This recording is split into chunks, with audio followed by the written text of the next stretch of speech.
I can't see. It says Happy New Year. Oh.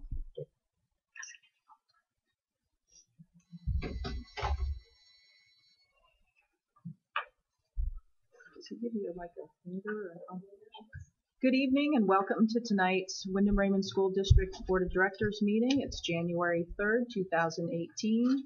The time is 6:35 and we are in the Wyndham Town Council chambers. May I have a roll call? You sure can. Kate Bricks. Here. Eric Colby. Jenny Cummins. Here. Don Dillon. Diana Forsland. Here. Marge Cavoni. Here. Pete Hensler. Anna Kenny. Scott McLean. I'm here. Genevieve Delano. And if you'll join me in the Pledge of Allegiance.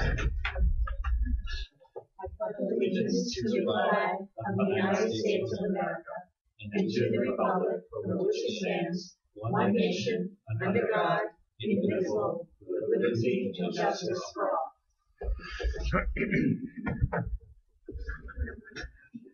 Okay, we'd like to start with any public input. If anybody has anything they would like to say this evening. Alrighty, we'll close public input.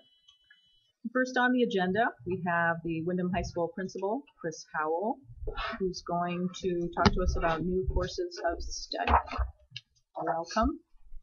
Thanks.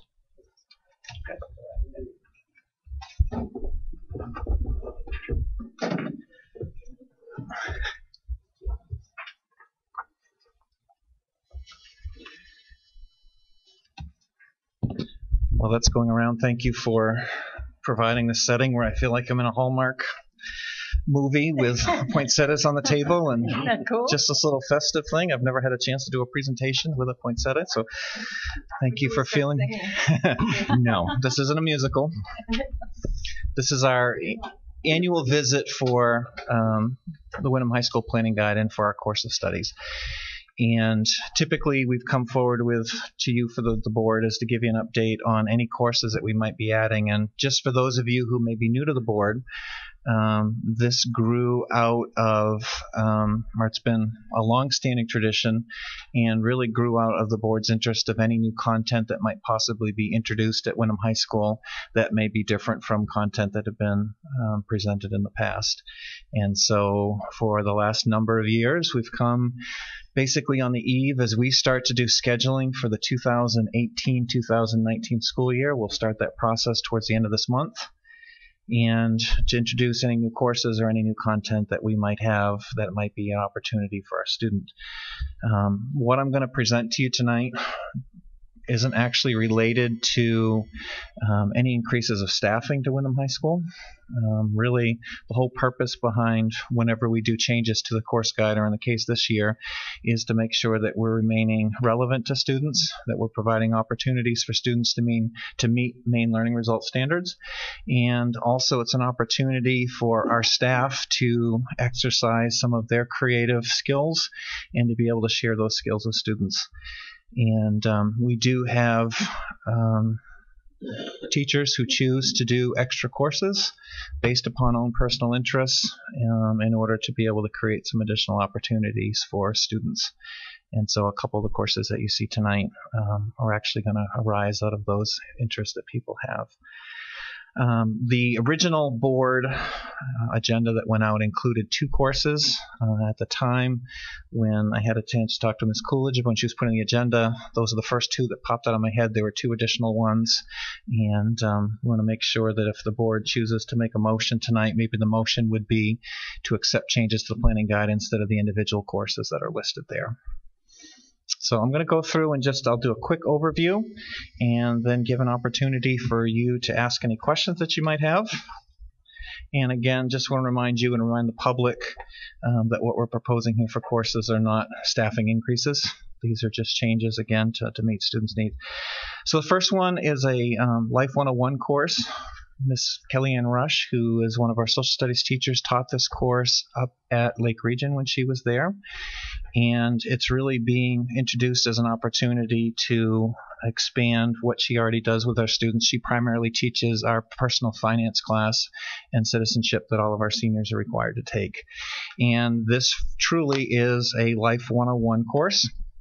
And just want to go through the guide here. In order to be successful in today's 21st century world, students need to be knowledgeable and practical in real-world skills, just as much as they need academic knowledge. Just as there's been a resurgence in financial and civic literacy, and I just want to add to that that you as a school board were actually leaders in the state of Maine for making that to be a graduation requirement for your seniors. That was done far ahead of many other schools in the state of Maine. Young people should also be exposed to the basic skills needed to be confident, successful, independent adults. These skills include goal setting, overcoming setbacks, applying for and keeping a job, basic home and self-care, etiquette skills for a modern, fast-paced digital world, and semester course design aligned with career and education development section of the Maine Learning Results, which is one of the sections that we'll be certifying students for graduation, and will be a great companion course to our senior personal finance and citizenship course. And I also brought Ms. Rush is very passionate about this course, but some of the things that would be included within the semester course: developing a growth mindset, overcoming obstacles, attributes of highly successful people, identifying and strengthening skills and passions, stress management, resume writing, interview skills, interpersonal skills, workplace success, wardrobe essentials, which is awesome, email and communication skills, under etiquette, the art of a thank you note, dining etiquette 101, etiquette in a digital world, and dating in the modern world. Basic skills. And honestly, after changing 3 sets of tires within my course at Wyndham High School, automotive essentials, outdoor survival, laundry care, first aid refresher, basic self-defense, toolbox essentials, sewing essentials, and tying knots. This truly is a Life 101 course and is meant to be an elective, an additional opportunity for students. So that's one of them. So the second one that's there, which is being proposed by our arts department, is a course in street art. And course examines the exciting genre of street art. Students will be introduced to this global art movement along with its prominent artists and their techniques. Further, students will explore the concepts and ideas that inspire street artists and the impact street art has on viewers and society as a whole. Wyndham High School is also fortunate to have a wonderful piece of street art that appears on the ramp that goes down towards our cafeteria by a nationally known spray paint artist. And so Mr. McLaughlin, who is the chair of our art department, is looking forward to bring this art elective. Again, opportunity to stay relevant to our students. This next course, we've talked about it in the past.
seniors will be taking that class since they're the first group?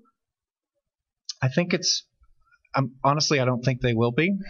I think it's going to be students who would prefer to have someone or a more guided approach to working through that project.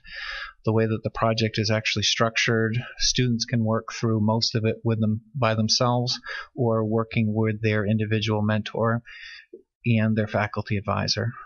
But there are some students who need to have someone who's guiding them through deadlines and guiding them through some of those project pieces, and this would be a great opportunity for them. Is it only one class being offered? As far as number of sections will be determined based upon request. Yeah, so capacity, I mean, if you just have one class. All right. Yeah, you might have it in the auditorium. And just, it's a great question. So the way we run our courses is that basically it's by student demand, and number of sections are calculated based upon board policy and then also demand. So if 100 students decide they want to do a senior capstone seminar, then we'd be looking to schedule that. We might have 4 sections of that, and then be looking to see how we might go about making sure that we have all sections covered for personnel. That's kind of my point for personnel. If you have the whole senior class wanting it, there's only so many staff. Right, do you have staff? You'll figure it out, I guess. I'll come talk to you if we run into an issue. He'll be subbing. Yes. So just out of curiosity, the street art class, do you see a big high demand for that one? Honestly, I don't know. Okay. It's one of those things that courses, we have a digital art class, and the class started, I think, with 1 section, and we're up to 2 or 3 sections. Okay. We had a rock climbing class that we started with 1 section. I think we have 6 sections now. It's very difficult to tell what student demand is actually going to be. And we do have courses that are here within the planning guide that don't run, because when numbers get to a point where we can't meet your requirements as a board for the class, or we don't have the personnel, then we'll choose not to run and we'll look to put students in other classes. Okay. I think the reason why I asked that was I think of the cost of spray paint. So I'm assuming that that's probably going to come out of your art department's budget. Correct. Okay. Because that probably can get pretty high, I would imagine. We actually have been very fortunate that many local businesses have worked with us for art supplies. Everything from a company in Portland that was going out of business and sold us all of their glazes. And so I think we've got glazes for the next 20 years for all of our pottery. Okay. And our art teachers are very well connected and are very, very good at getting those things. But street art also, if you've been in our covered canopy as you're coming in, there were 3 saran wrap sculptures that have been there for the last month. Yep. So there's all sorts of mediums that street art can take. Okay. Excellent. Thank you. Any other questions? Just have one other piece. Which is we have a position right now at the high school, and we've actually, I can't remember the last time I was here, maybe it was 1st of November, where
Yeah.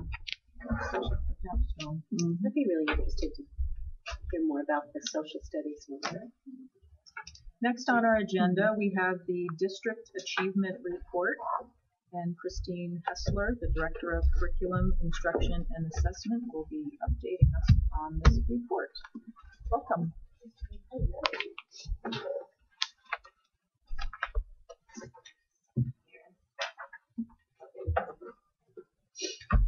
You all have your books? Yes. Yes.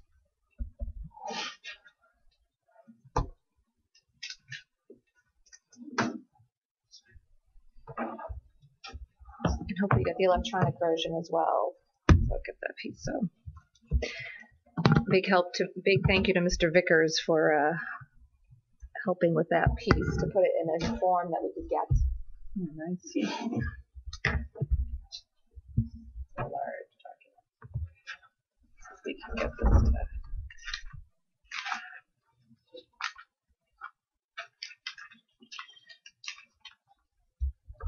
Are you seeing anything on your end? We don't, this is not on one in front of us. Yes, now Yeah, we there you see go. over there. Oh, okay. But you can't. No, that one needs to be turned on, I think. I don't know where the on button is. Bill knows where it is. Here comes Bill. How is the on button in the no universe? Oh, we just got it on. So Shiva is on. Yeah. We don't know if it's coming up though, but it's it's on. Yes. Great. I got Great, thank you. That's a good sign.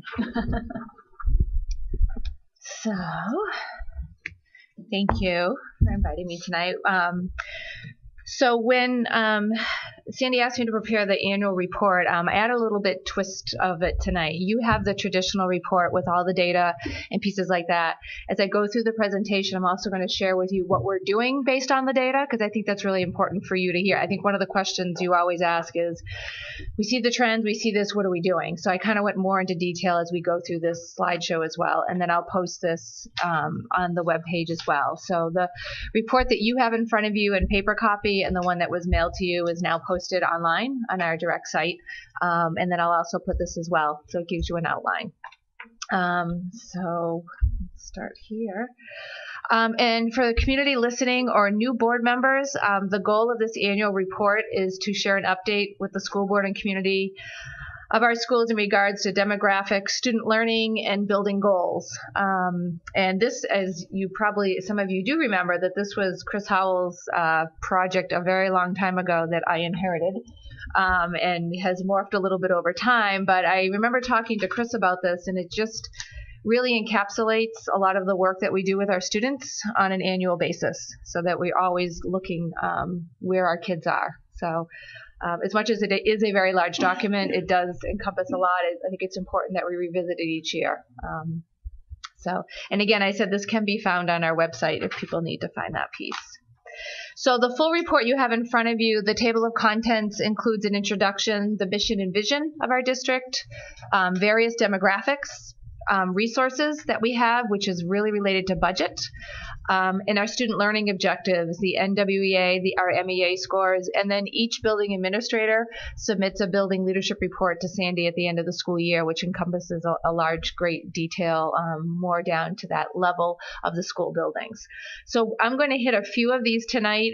You have the full piece in front of you, and anyone in the community can access that.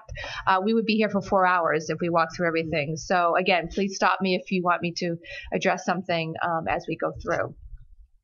So just as a reminder for community as well, the mission of Wyndham Raymond School District is to ensure success for all our learners. We really work hard on our strategic plan. You know as well as I do, we went through another revision and we really tweaked it a little bit. But our vision is that every student in our schools is actively engaged in authentic, individualized, and personally relevant learning. You heard from Mr. Howell tonight, they're morphing courses to meet student needs. I mean, this is a perfect example. Better introduction of, following Chris tonight to talk about our commitment to our students. And we know that we provide we hopefully every day provide a safe learning environment for those kiddos. even in these extreme weather conditions, and that we use technology to infuse those pieces. So we'll hit upon those as well. Our long-term goals in our strategic plan is a review for community. We have 3 main goals. The first one is design for learning. This is really some of the areas I'm going to hit tonight. Environment for learning, looking at that school and academic balance, and then technology for learning. So we'll talk about some ways technology has been infused through your support for the board level. So the first piece is our demographics. This is just an updated chart. I have to share that it's really hard to get population updates in any of the towns. So actually, Mr. Davis helped me with this one this year, but you can see we've grown a little bit in each of our communities over the past year. I know that the town councils also look at this as well. And again, it goes all the way down to household incomes, which we've seen come up, but it's something that we keep an eye on as we look at our community and how we're growing for that piece. Our enrollments, you have every enrollment graph. But what I did is I pulled out some trends. So as of October 1st, we use these numbers. The big bubble class that was at WPS is now at Manchester. Danielle Danini was here last year. Their class sizes are huge. Their enrollment at primary went from 783 is now down to 717. So the big bubble has left that building. RES has stayed very steady. In fact, this year has been a lot of kindergartners. When we did kindergarten registration last year, we saw a big bump up of kindergarten kiddos coming in. Jordan Small is down about 10 students. Again, at Manchester, that big class moved over there, and they will be sending a large group to Wyndham Middle School next year. They've gone from 416 to 459. And Danielle said yesterday that they had 3 more kids register coming in. And Wyndham Middle is down about 16 students, but they will be receiving that big group. And then Wyndham High School is up about 22 students. Again, these numbers are from October 1, and we know they fluctuate as the school year goes on, and we'll see that on this next slide. As many of you know, I work right across from Jeannie Riley, and so as we're comparing numbers, and this is very interesting to her, we are down about 2 percentage points from last year of economically disadvantaged, but she said today, from December 20th to today, she has 15 new students in our schools, and most of them are free lunch coming in. So she is seeing, and she said, and that's not reflected in these numbers.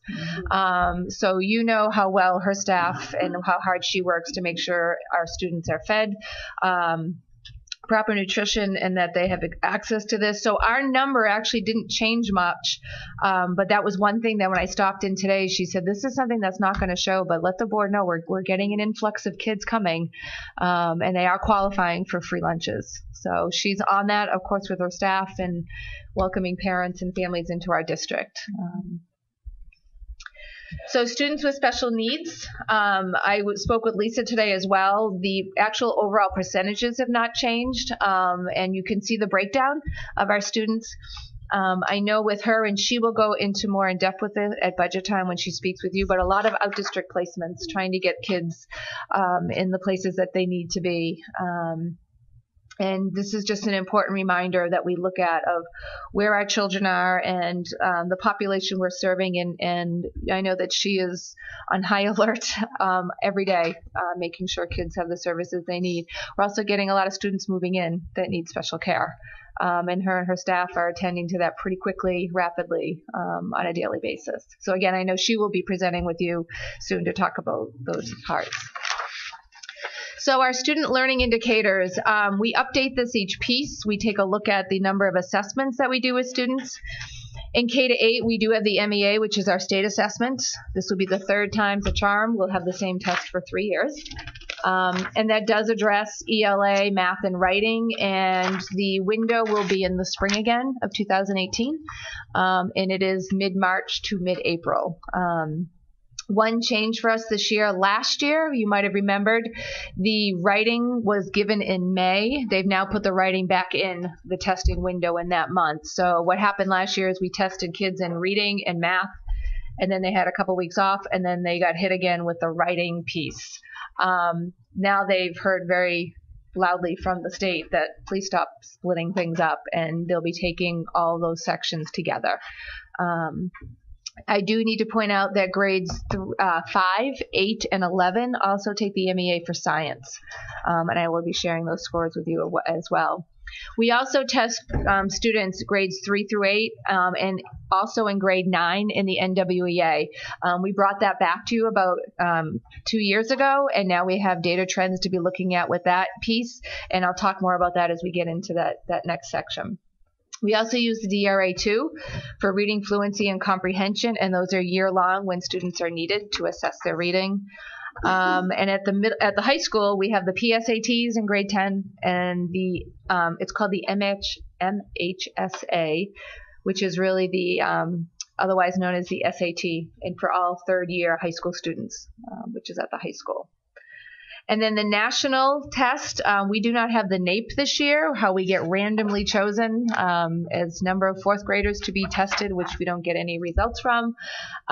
This year in March and April, it's the middle school's trends of international mathematics and science study.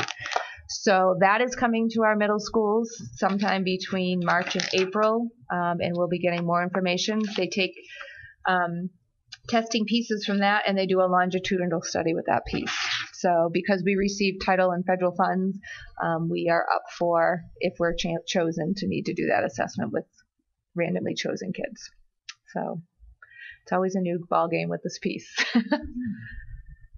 So we talked about some trends, and this year what I did is I took our students at or above the norm grade level mean for RTI, for the RITS bands.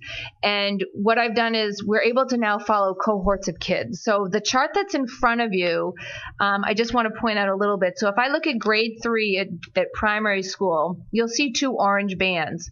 So those were the number of students that were at the mean grade level in the fall, where they were in the spring, and then if you follow the orange, where they are at the Manchester School in grade 4. So what this chart will do is be able to follow a cohort of students and actually see how they trend all the way through.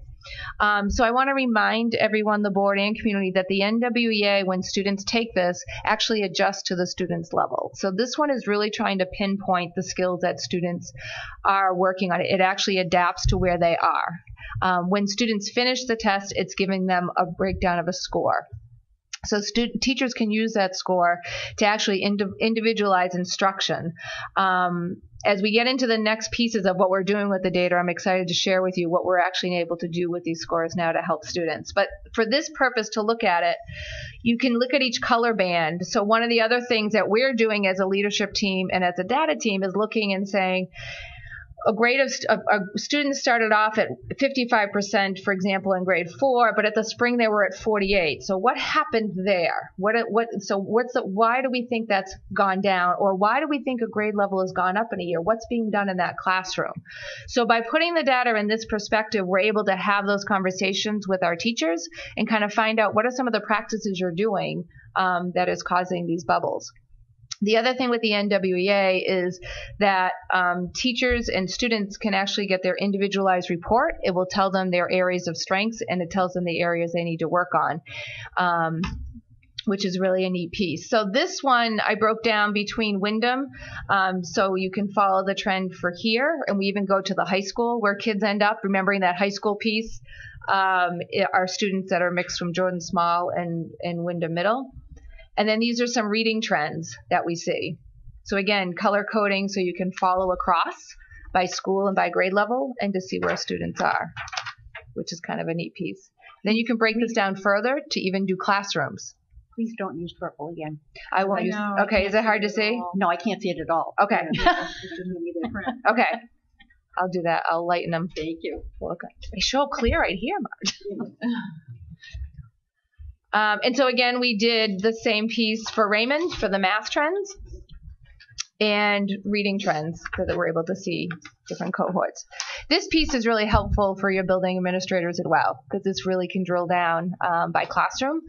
You can follow a kiddo. You know your kids. There are things when I was a classroom teacher, we did our fall testing. Here's where my kids started. I'd have my plan. I would have my conversation with my administrator and say, what are we doing with these kids? What's the plan in place?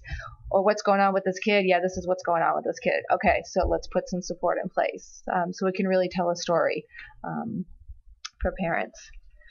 Then we come to the MEA. This is the same chart that we used last year, again with the color trends. So you can follow a group from 3rd grade all the way to 8th grade. And we have the interruptions. We all lived through SBAC and then a new test. And then we're back to the MEA. And so this year will be the 3rd year for the MEA. So we're actually going to be taking a test that isn't brand new. We're pretty much into the groove, know what to expect. What I did this year for you is the last column, I put in where we ended up versus the state. Because we always like to compare where are we compared to the rest of the state when we look at these pieces. So you can see, again, this helps us with our grade levels. I went down and worked with primary school for grade 3, and we were actually able to dig down, and I'll show you a chart later of in grade 3, they have those kiddos for 1 year, that's it, and then they move on. But they're like, how are we doing? What should we be focusing on? And for the first time, at least we get the categories of what we can focus on. We don't get the questions yet. That's 1 more year out. But at least now we can look at the reading category and see what standards are actually being counted and how many points they're worth, which I'll share with you. Again, it's like another layer has been opened up for us as we work with this testing. And I think that's really important to our teachers. They want to prepare their students well so that they perform well. And we've been shooting into a dark bucket for a long time, not knowing what it's going to be. So we're finally getting some answers back from the department and to say this is what they're looking for so that you can really make sure you hone in with some kids on those pieces. So this is our English language arts pieces here, so you can see where we're above the state and where we've dipped below to the state. And I think that's a really good perspective because, for example, math grade 5, the average across the state was 35%. I mean, we met as Southern Maine curriculum leaders when these came out and we all charted, and it's the big black hole in 5th grade. So to keep it in perspective as we look through some of these numbers, not that we don't want to look to improve, but it's one of these pieces where if everybody's there, then what is going on? What are they asking? So this is the mathematic one, and there's your grade 5. Looking at our 5th graders came in at 25 at or above proficiency. Like I said, the state average was 35. That was the biggest, huge, like all across the state, everybody was shaking their heads at grade 5. So you can see this is an area that we need to improve on. We've watched our math trends. We've watched them in NWEA. We've set this as a big goal of our administrative team. We are undergoing, which I'll talk about in the next few slides, a math audit to how do we improve in this area.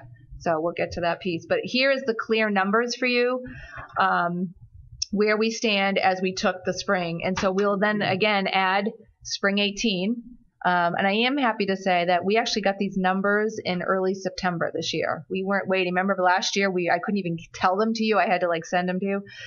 They're actually turning around them a little bit quicker so that we can actually do something with the numbers. So at the high school level, high school has remained steady. They are above the state average in mathematics by 1 point, and they're above the state average in reading by 10 points. Windham High School has traditionally been right around there or a little bit above, so that was really exciting to see here. And then the MEA for science, above the state average at Windham High School. So again, I know that Chris's staff works really hard in preparing kids. That's a really big day at the high school. It's a long testing period for kiddos. These are also our scores for science. We are usually right above grade level for grade 5 in science, and right around or just a little bit below in 1 or 2 schools by the science for 8th grade. So these are pieces. The science is nice because you can actually drill down and see the type of question they're asking tied to the exact standard from Next Gen Science Standards. So the science teachers actually can go in. They've released all these items. So science teachers go on the DOE website. They can look at last year's tests. They can see the types of questions they're asking students. And they're tied very tightly. And also the level of rigor. So it's just not a multiple choice. Kids are actually have to do a lot of thinking. They're actually rating those pieces. So you're really knowing what you're up against. So we keep pushing, and we're being told that's what will happen with ELA and math and writing. So what do we do with the scores? And so NWEA, so this fall, a team of us attended a half-day free workshop because NWEA has come out with some new reports and new tools. And so we said, well, this is great. We really should go and figure this piece out because how do we best, we have this tool. We really want to use it well. It was so good and energizing that this team said, can we bring them to us? And so we had on December 11th, a full day, hosted them here.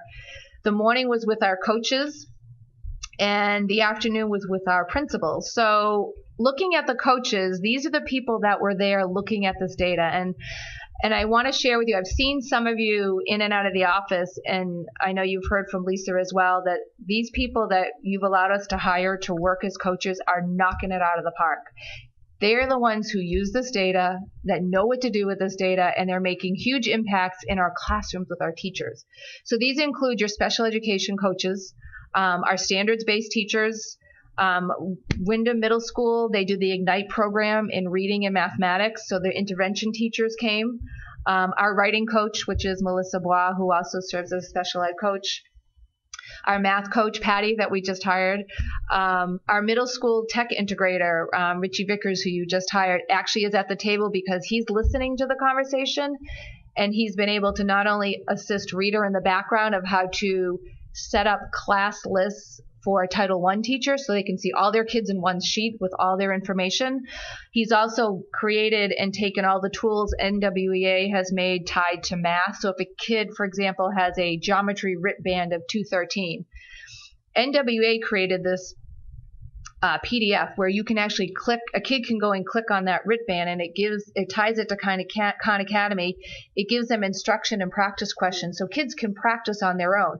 He's lifted it all off a PDF and created a web page so that teachers can just click and go to it. So students at both Jordan Small and Wyndham Middle, he's setting up teachers, teaching them how to use that so kids can independently. So he's there listening to how can we use technology to help you as a teacher work at this level that we're talking about. So I look at the different perspectives that we have at this data team that's really forming and actually doing something with it. The other thing is the high school has team teachers where it's a special ed teacher co-teaching with a regular ed teacher. They came to the table because they use NWEA and how do we scaffold for kids. And so they wanted to see the new reports and how do we continue to now spread this with all teachers. So the conversation is, this isn't just for ELA and math, but this really impacts how a student reads in social studies or a student has to read in science class. And so they, coming up with the formulation of what do we need to do. And then we asked the administrators to come in the afternoon, and the coaches said, we said, what do you need? What do you need to do this? Because if you look on the other side of the slide, they needed to learn which classroom reports they were going to use to share with teachers to show the overall performance of a class. So, Janie, if you were in your classroom, you could have a breakdown of kids who were statistically ready for this content and these kids are ready for this content. It grouped them for you, so you would know. And then looking at individual students and breaking down the bands of the scores to know which part I should be hitting with them because this is where they're a little weak on. And because they are coaches, they have that tool bag. They're built to scaffold for kids. And that's nothing against our regular ed teachers, but it becomes a partnership of, so I've got to hit these kids. What do I need to do that? And they're there supporting and saying, these kiddos need this type of instruction. I know Patty Rateo, we were ordering more base 10 blocks. She said because she's pulling them out and using the visual and the manipulatives with the kids, and all of a sudden light bulbs are clicking. So these are the people that live in that world that can see things so many different ways, and they're actually in the classroom with our teachers doing this. And so they said to us, when the admins come in, tell them we need time. We need to come to you and say, can we work with staff? Can you help us schedule? And administrators were like, yeah, this, instead of just, here's the data and this is what it is, it's actually on the ground permeating through. It was an exciting day. This district, I kind of refer to them, Lisa and I kind of refer to them now as a little data team, because if you get the same people looking at it the same way, we're looking apples to apples. And one school isn't using it to look at it this way, and another school isn't looking at it to do this way. We're all looking at it the same way together. And then we're also looking for trends, and we're looking for resources so that it's equitable across all our buildings. Because we want all our kids to be able to land on Chris's doorstep ready to go. We want all our kids to land at Jordan Small ready to go, and Wyndham Middle. All of our transitions, we want it all looking at all the different levels. So this piece is really exciting. We'll continue to morph and continue to do that work and to assist teachers on the ground. But it's important to it's like a new rollout of NWEA for staff, because there wasn't as much you got to score, and that was like, okay, that's where the kid is, and I hope they move. Now we can be a little bit more deliberate with it. They've actually provided those tools to dig down, which before would take hours, literally, because I used to do it, and you just did it. So this is an easier way for us. And so let's go to the state test, the MEA.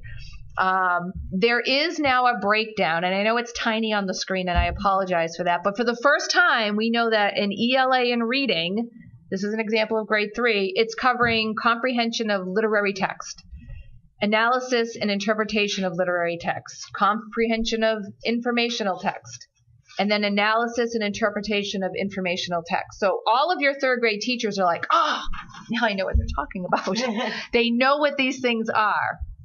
So the important piece is we want one more layer to know exactly how they're asking. We don't have it yet, but they were like, at least we know that 9 points of it is literary. 13 of it is analysis. So that's a big difference. So if a teacher's really comfortable teaching kids how to read and comprehend, and they're not as comfortable to help kids analyze and interpret, those are the pieces we need to pull, because the interpretation is weighted a little bit more. So now we're at least seeing what the scores are being made up of. In writing, what's important, I have to preference that writing was not calculated into our school's scores. But if you look at an individual student report, which I live it live, I've got 2, you'll get your child's writing score, but it's not calculated into our state score. It's supposed to be this year. I don't make this up. I really, really don't. But we do know that in third grade, they are asked to revise a narrative text. So as we're teaching our writing program units of study, they know a piece will come from narrative. They know that we need to make sure we're teaching our narrative because kids are going to be asked to do that. They also have to revise an expository or an informational text, which is built right into units of study as well. So the neat conversation with the group at primary that I met with was, we just did informational text. Oh, but if I look ahead, I know I'm going to hit it one more time. It's a good review before they take their MEA.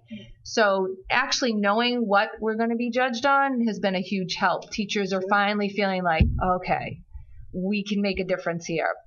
And then your English language and conventions. So I'm going to show you a quick breakdown. I took apart the entire scores. So this is your third grades. This was our overall reading score. This is actually what they did, is they didn't see, if you see this number right here, there are 0 to 9 points you can get in comprehension. They gave you a number, okay, like 4.2, whatever. So if you notice, every subtext has a different number. So what I did is I converted them all to percents, because now we can look at it and say, we're really good at comprehending informational text. Like, that's our highest band. Our lowest is analyzing that. So at least we can tell as a grade level what we could be looking at. So this was really interesting. This was another way. The state doesn't spin this data. We met as Southern Maine curriculum leaders, and we said, what if we could compare, again, the apples to apples? Like if I look at this whole band, what are we strong at? And there are some glaring things that we looked at, like, oh boy, again, comprehension of informational text is up in the 60s, but our analysis is really low in grade 4. So that's the conversation we have with teachers. So that's as far as we can go. And then next year, I'm hoping to click on that. It actually will show you the questions they're asking to kids. But I'm looking at it as we've taken another step forward. We have a little bit more information that we can share. And then let me just go back here, this piece. And again, in mathematics, this is the one that really blew us away. So we're really working at math. 37 points of the entire math school is math process. So that means they're asking kids, they're weighting most of the questions on problem solving and modeling, reasoning, patterns, and structure. So Patty, the math coach that is working on how do we change the mindset of kids and how do we change our instruction to make sure kids have this piece. So this is a huge shift. And everybody in the state is like, oh my God, like that's not what we've been focusing on. And that's why we're in the tank. So how do we move the needle forward? What do we need to do? Geometry, measurement, and data was 19 points, but there was no breakdown. And then numbers, operation, and algebraic thinking, you can see there's every grade level has a shorter breakdown. The heaviest is on the mathematical process right there. They want kids to be able to think about math. They want them to be able to talk about math. That's the big push. So we need to adjust our instruction to that piece. And so what do we also do with the scores? I know Sandy has spoken to you about the math audit that we have. Professor Michael Hayes is coming back next week for 3 days. He was here for 2 days in November. He is visiting classrooms. He did on-site visits. Teachers, when he came in to visit, actually filled out a form. They said, this is the objective of the lesson. These are the materials I'm using, and here's what you should be seeing. And so he did observations. He interacted with students. It was a very full 2 days. In between class visits, he met with all our standards-based teachers. He met with all our administrators. He met with middle school and high school to talk about the bridge between the two and aligning the courses and what we're struggling with or what we find are successes. He also is analyzing and surveying our NWA and MEA data that I just shared with you. He's coming back, like I said, next week to do more classroom visits. He's also conducting some focus groups to hear from teachers of what is difficult in teaching math. What do you feel you need support in? He's reviewing our curriculum materials and programs. We have now established a district K-12 math committee. And we're meeting with him next week because he's going to kind of present and give us a preliminary, here's what I think your first charge is to undertake this big project. Which is exciting, and he will also meet with our administrative team to review our preliminary findings. He will also be sharing with us sometime after a full report and some recommendations for us. But it was the conversations we had were very interesting because we talked about his undergraduate students that he has that are becoming teachers and what his midterm and final, he actually sent them to me, what he asked his students to be able to do and to show. And it's just like he's preparing kids to be able to teach the way that we need to be teaching. It's very interesting. I feel very fortunate we've been able to go through this process because it's, as anybody knows, when you're looking how to improve, it's not a blame game. It's not what are we not doing. It's somebody looking and presenting things to us we don't even realize. And everybody at the table is like, we want to get better at this, and what do we do? We are also extremely fortunate. The background that Patty has brought to us through that Farmington math coaching program is absolutely unbelievable. She is working with teachers on the ground, pulling things out, and I can't tell you how many emails or people have stopped and said, oh, we love having her. I feel so much better. I feel like I'm hitting the top. I know what I need to be doing. Because it's not that and teachers don't want to do this well. They want to do it well. They're just not sure what to do. I mean, this is big stuff. I was telling Sandy, There's a really good book about mathematical mindset, and I read the first chapter and I wanted to cry because I was that kid that was told, you're just not a math kid. And how many of us were told that, and yet Carol Dweck's work with mindset and Joe Bowler's from Stanford University, there is an amazing TED Talk that she talks for 10 minutes about what we think about math that changes your whole thing. We can learn how to do this. We just have to have the tools to do it. So I'm really excited that we're undertaking this work, and that we will be, our work with this committee, which we also, hopefully we get a board representative on as well, will be based on the data. It will be based on the audit that we hear from Michael. I can't tell you our steps right now because we have we have a week with him next week, but I will be back. Patty will also be helping with us to develop a scope and sequence for each grade level, a really tighter one of these are the pieces that need to be covered. And schedule of math assessments and common scoring time for the 18-19 school year. So having teachers get together by a grade level that we've all given this math assessment and we're all coming to the table to score it, and what are we doing well with kids and what are we missing? So doing some pre-teaching with our teachers to say, here's the unit coming up in grade 2. Here are the things you really want to hit. And here's how we're going to get together. So those are some of the pieces as we're listening to Michael's suggestions or hearing around the table, what are some of the things we're seeing, starting to put some things in place to help and assist our teachers. She also wrote a grant through Farmington, and she's been able to do a book study with teachers after school, and we were able to purchase a few more books, so we added 4 more members to the team, and then she'll keep cycling that around. So for teachers who want to do some more own learning about mathematics to help them, if we think about your undergraduate work when you become a teacher, unless you're certified in math, you get one math course, Jenny. You get one. So we want to build our staff with this piece. The other piece, yes. The TED Talk, is that Carol Dweck? No, it's actually Joe Bowler, and I'll send you the link. So a really neat thing is when Patty works with teachers, that's the first thing they do. When she meets with them for the first time, they watch this TED Talk. I don't know if you've ever watched TED Talks. Yeah. They're on stage, and it's like they give you their spiel, and they're not very long. They're not very long. I think it's 10 or 12 minutes. Yeah, right. But it hits you to the core, and they talk about the programs that they do and how we can change. Like it's not that we don't have to be in this math rut as a society. Will you send that link to all of them? I will, absolutely. Yeah. Yes, I will do that.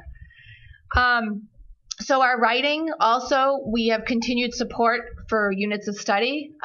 We will have run our summer sessions. Actually, Melissa and I met today, and we did a June summit and an August. And I said to her, I think we had to just plan the August because who knows what's happening in June. But we'll be training new teachers and then offering kind of like the next level of training for those teachers that want to come and conferencing and writing. We're also, just before Christmas, met with the primary school. We did every grade level, and we tried something new, and it actually was awesome. Every hour and a half, a new grade level came down, and we did common scoring so that everybody was on the same page. And the conversations around the table were amazing. People had, well, wait, I thought I should do it this way. And to have it right there in front of you, everybody left like, this was awesome. Can we do it again? And we're like, yeah, this is the cycle. We're going to keep getting you together. Beth Peavy came down from RES. And so our next ones will be with RES and Jordan and Wyndham Primary together. So we're working logistics pieces out of that. But we're really excited. We just wrote the agenda and sent it out with Chris today.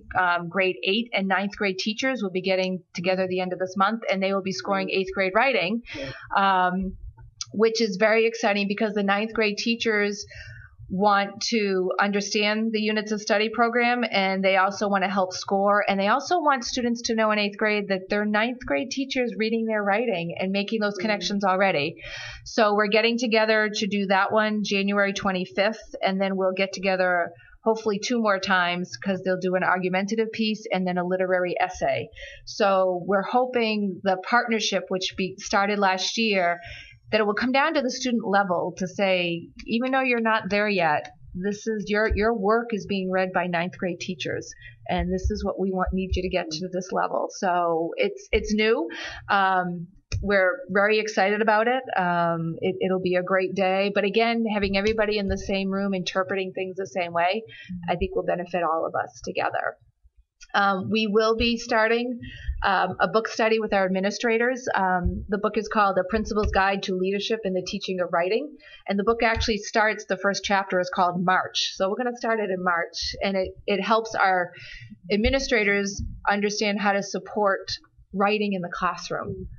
So they have a little bit more of a background. A couple of our administrators have gone to Teachers College for training. Melissa's actually been invited to go back this month because she will also be trained at Columbia University of how to write IEP goals in writing using this program. So we are so blessed that she's going to be able to have that background to come back to do that piece. So we'll also be doing grade level scoring across. We're going to do transition years, and it kind of spread like wildfire. So everybody's like, "Can we do some now?" And we're like, "Let's go." And our goal is to have a tighter scope and sequence for grade levels, and to already have those dates in place. So as we start the school year, you know when we're scoring writing, when we're scoring mathematics, and it's all mapped out. So looking at how do we get our teachers together a little bit differently across the RSU. So really exciting. And then your building leadership reports, which you have in here. Each of your principals addressed the following bullets: curriculum alignment, assessment, community engagement, student-centered lessons, 90% reading goal, which are not in all schools, but they do attend to this piece. Any accolades or accomplishments at their buildings, their school culture, and their work with grading practices and guiding principles. And so each, your building administrators and the goals they set. So this is an opportunity for them to reflect, report out to you individually by a building of what they're doing and stuff. So you have all of those pieces together. And again, this could be found on our webpage. You have your own copy here. And again, for our members who might be watching at home, I can always sit down and go through this piece with them, but I'd be happy to answer any questions. Oh, and the last piece, Educate Maine often does this amazing report, and it's just about Maine, which to me is that I love. And it talks about the top 10 indicators of student achievement in the state. And they go out and collect all of this data. Like sometimes we're trying to figure out, well, I wonder how many kids do this piece. I wonder this. They put it all together in this publication. It was just released before Christmas vacation online.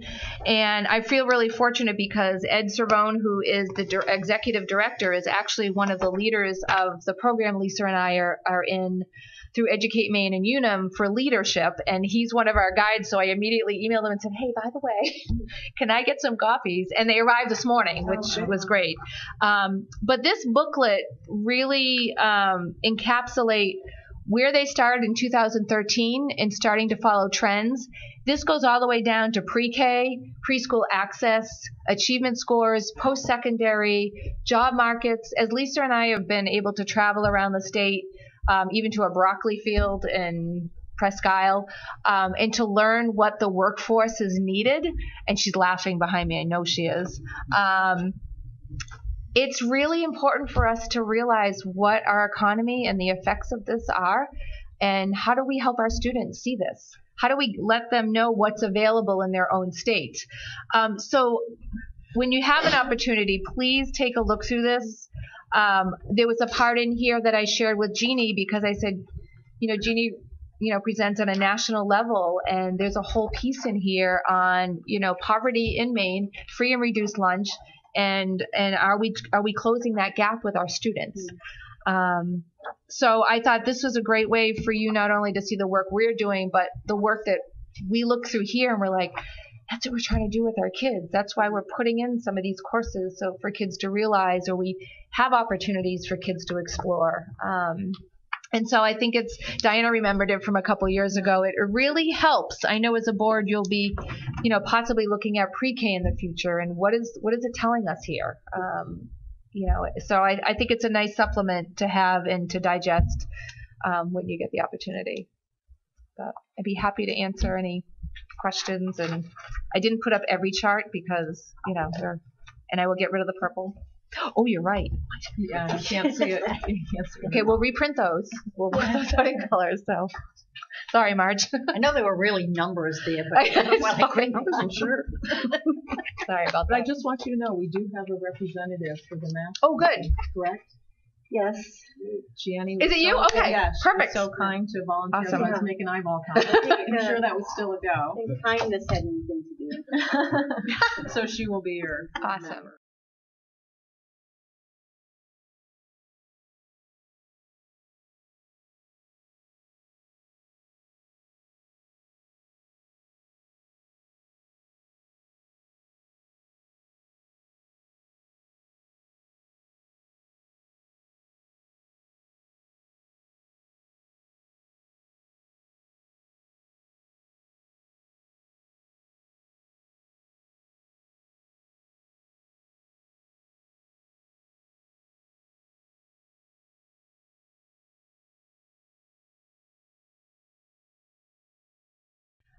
What we're doing. It's really hard, but I think about we want to build it and we want to do it well.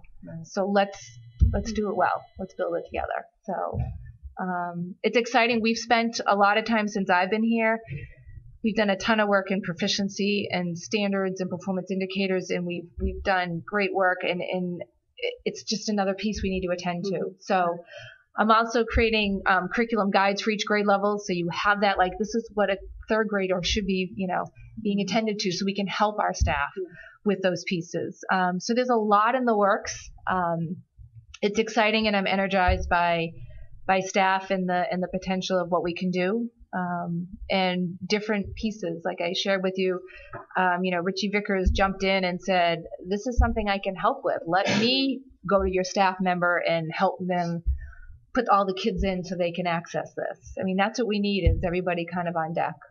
And our coaches have just been outstanding. Really, really pinpointing, here's what staff needs. Can you make it happen? Okay, let's make it happen. So. You have any questions? Just a comment. This is really great information, Good. and I know it took a lot of work, but I'm pretty impressed.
An appointment?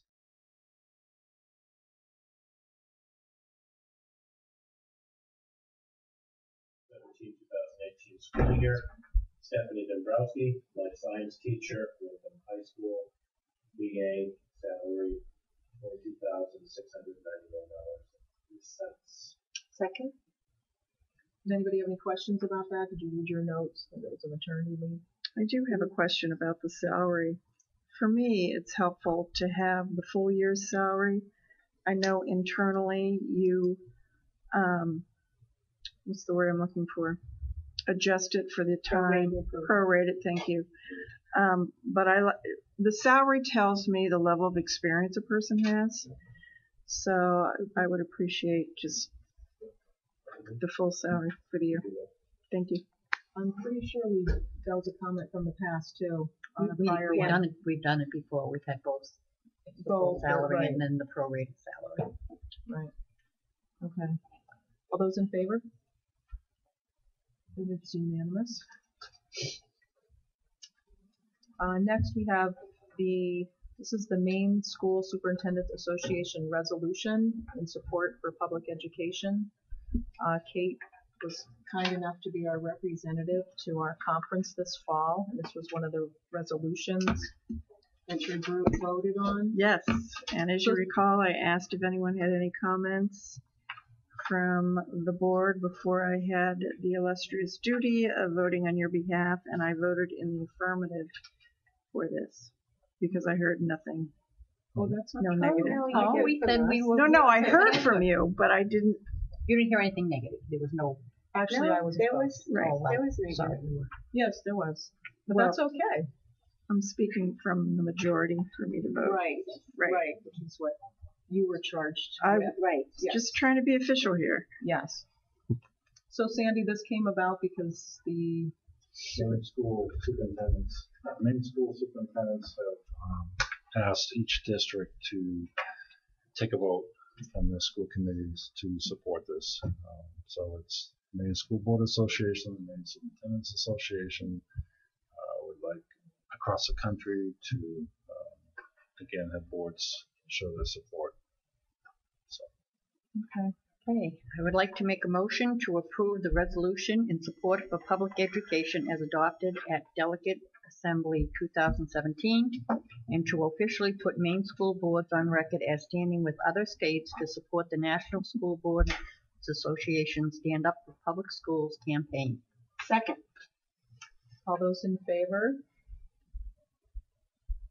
4. Any opposed? And I just Well, want you have to to be consistent. No, exactly.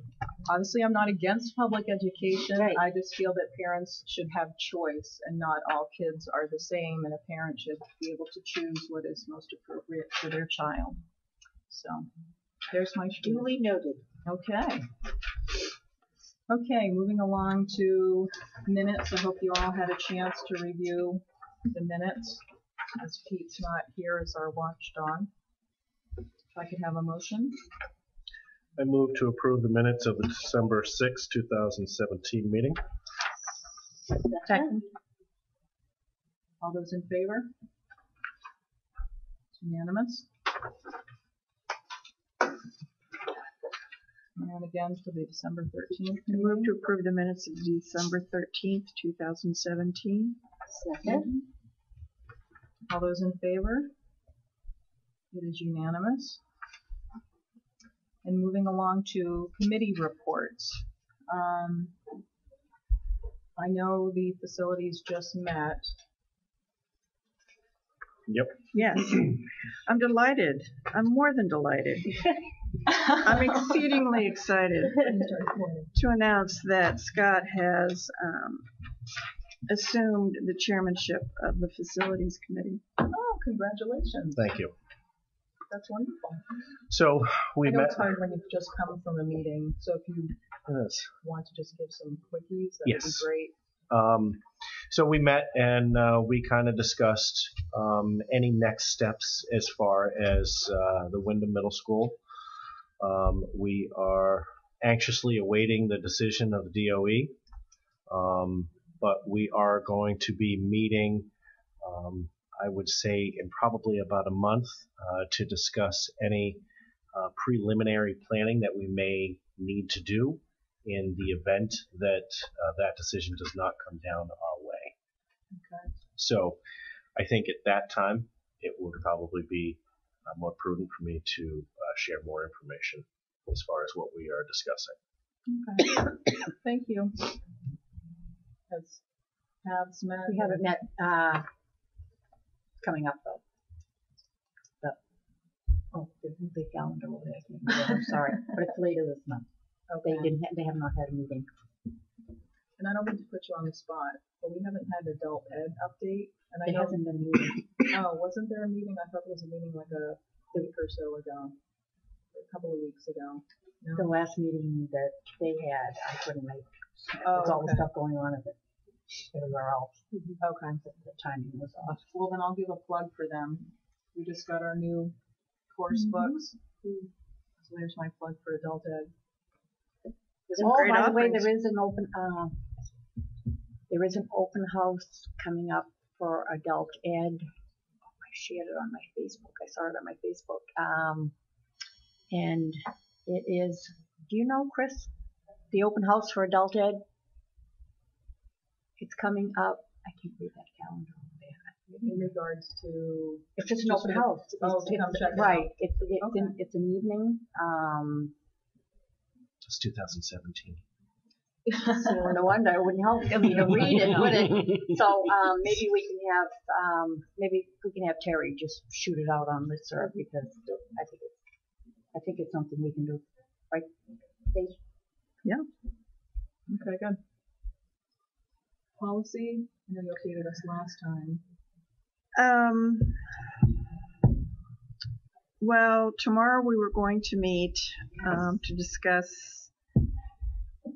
distribution of materials, but Mr. Prince has kindly this evening canceled school, You can still meet which though. I think a lot of people are delighted to know ahead of time. So thank you for that. Yeah. And so we will not be meeting, so that will be rescheduled. But we're still in the process of reviewing input from constituents and how we might assist in their concerns. And the facilities use policy, I just found out today, was reviewed in its entirety from our attorneys. And there's a lot of red changes in that, which I don't know whether to laugh or to cry. So I don't know that much about it yet. I just was handed it this evening. So it sounds like there might be another draft. We'll see. I can hardly contain my excitement. Yeah. Wow. That's fabulous news. Thank you. You're welcome. That's it. Anything else? And since Genevieve's not here, on our calendars, the next luncheon is next week. Oh, it is? That would be Okay. Tuesday, and it is listed as a lunch. Okay. And then after that, I think we have 2 breakfasts. So Tuesday is the Will you 9th. send a reminder out I to everybody? will send a reminder. Thank out, you. yes. I will not be able to be. What time would that be? They start at 10? 10:30. Yeah. They sort of do brunch-ish. So That is the 10:20? fir- 10:19. Really? Thank you. 10:20. That starts their first lunch. Around that time. Bring a Nutri-Grain bar, right? Did you have updates? One update, the administrators have worked really hard to build their budgets, and they have submitted those for the most part.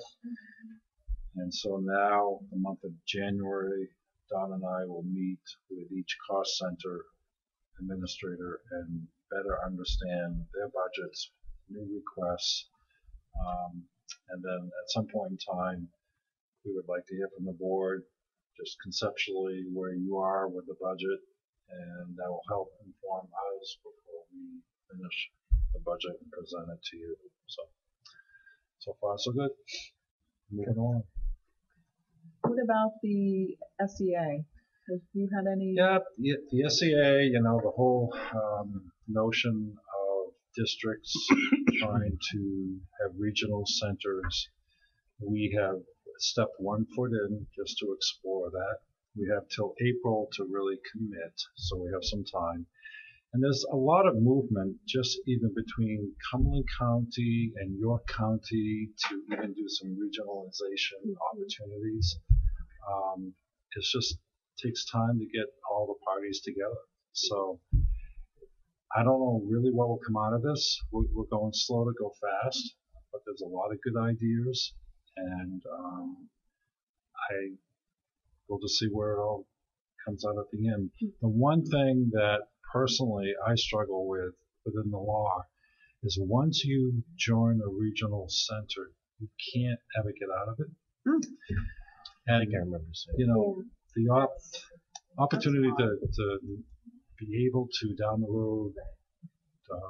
If your needs change, you don't have flexibility. Well, that's what I'm thinking. And, we're not all going to be here. There might be a new board or a new superintendent someday, and they might not want to be involved in those regional centers. So, anyway, It might not work. yeah, right. So it's a work in progress and good conversations, and we'll see where it goes later in the spring. And the homework committee and school start committee. It's all coming your way. The next meeting, we'll have I have to updates? check the dates, but I'm pretty sure it's in January that we've got Phil coming to talk about the school start Right. opportunities. So all of that's been built into the calendar when we Right. met in December to make sure that Yeah, I believe finalize it's the that. next meeting. Yeah. We'll have updates on that. So, anybody that I'm not thinking of? The shared vehicle maintenance facility. Yes, thank you. Actually, I meant to talk about it. So, is there still a committee in place? Yes, and I don't think it's ever going to get disbanded at this Okay. point. In our lifetime. Right. So, are you both still on it? Yes. Okay. So now it has transitioned into a building committee. Oops. Thank you, Okay. Marge. So basically, I think that we are going to be on this committee until the end of the construction project itself is Okay. wrapped up. So for that, I have a timeline for you. So we do have another meeting coming up. It'll probably be shortly after January 10th. The design build pre-qualifications will be due. And basically what that is we submit to local architects and engineers exactly what we want in the building. And then they come back and say, okay, they hand us a binder roughly this thick and says, okay, this is what is going in your building, right down to, the pencil holders, basically. And the review team will actually sit down and review it. They invited me to help them. I happily declined. So that's what's happening January 10th. Basically, it looks like construction will probably start June of 2018. And buses could potentially be in there for next winter. Oh, wow. Wow. That's terrific. That would be So it's actually a 1-year construction, Wow. but the second year is the demolition of the old building and then the site Okay. refurbish. Wow. So that's how that whole thing works. Well, congratulations Thank for you. your being on that committee as well. Delighted. You can take turns updating us on the progress of that construction project. Yes. Thanks, God. I did forget about that. Yeah. Okay. And I can't think of anybody else, and nobody else is here, so I guess that's that. So, somebody would like to make a motion? We're not going to do board roundtable? Oh, I'm sorry. Skipped right over that. Would anybody like to address the community? Well, Richard Nickerson, the scholarship concert is Saturday evening. Just so everybody's aware, I don't know if anybody watches us, but they're looking for donations for concessions there. They don't have to be baked, but they really need them. It's been very light, and the money that they're able to make there goes towards the one-act play, which is also at the high school. So all contributions would be gratefully accepted. And you said that was Saturday? Saturday night, Chris, what, what's the date, the time? It's a Saturday, right? For the concert is Saturday. Let's start at 6:30 or 7. Yeah. Okay. So 6:37 this Saturday. Okay. So it's a lot of alumni, people who I'm not aware of who sings there. There's a lot of alumni. A lot of them are on college break, so Oh, that's nice. they're all home. Yeah. That's cool. It's very diversified. It's really nice. That's all I got. Okay. Scott? I think I just want to offer a congratulations, actually, to my wife, Christy. She has decided that she is going to go for her master's starting this year for a 2-year program where she is going to be taking up special education. Oh, wonderful. Wow. That's great. Yay. So I